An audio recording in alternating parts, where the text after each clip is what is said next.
Hi hello నమస్తే, నేను Ganta Jagadish, Chiranjeevi TV నుంచి. నేను ఈరోజు మీ ముందుకు రావడానికి కారణం ఏంటంటే, ఎమ్మెల్సీ ఎలక్షన్స్ ఫిబ్రవరి 27 జరుగుతున్నాయి. కానీ ఈ ఎలక్షన్స్ చాలా ముఖ్యమైన ఎలక్షన్స్. ఏంటంటే డిగ్రీ చదివి పాస్ అయిన వాళ్ళు మాత్రమే ఒక ఎమ్మెల్సీ అభ్యర్థిని ఎన్నుకోవడానికి అర్హులు అనమాట.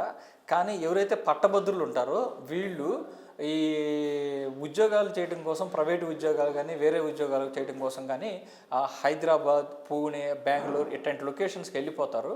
అక్కడి నుంచి వీళ్ళు మామూలు ఎలక్షన్స్ జరిగేటప్పుడు, అసెంబ్లీ ఎన్నికలు, పార్లమెంట్ ఎన్నికలు జరిగేటప్పుడు ఉన్నంత ఉత్సాహం వీళ్ళకి ఈ ఎలక్షన్ జరిగేటప్పుడు ఎందుకు ఉండదో నాకు ఇప్పటికీ అర్థం కాదు. ఇది ఒక $1000 ప్రశ్ననే అనుకోవచ్చు.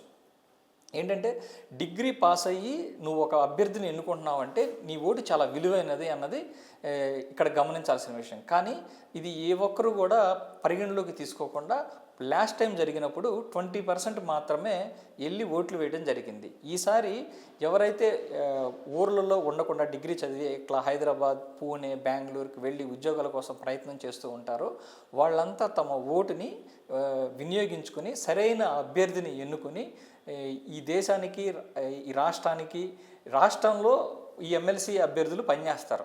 రాష్ట్రం బాగుపడితే దేశం బాగుపడుతుంది. సో నేనేమంటానంటే, మీ ఒక్క డిగ్రీ చదివి పాస్ అయ్యారు కాబట్టి మీరు సరైన అభ్యర్థిని ఎన్నుకుంటే అది రాష్ట్రానికి ఎంతో ఉపయోగపడుతుంది. రాష్ట్రం బాగుపడితే దేశం బాగుపడుతుంది. ఇదే నేను చెప్పదలుచుకున్న విషయం.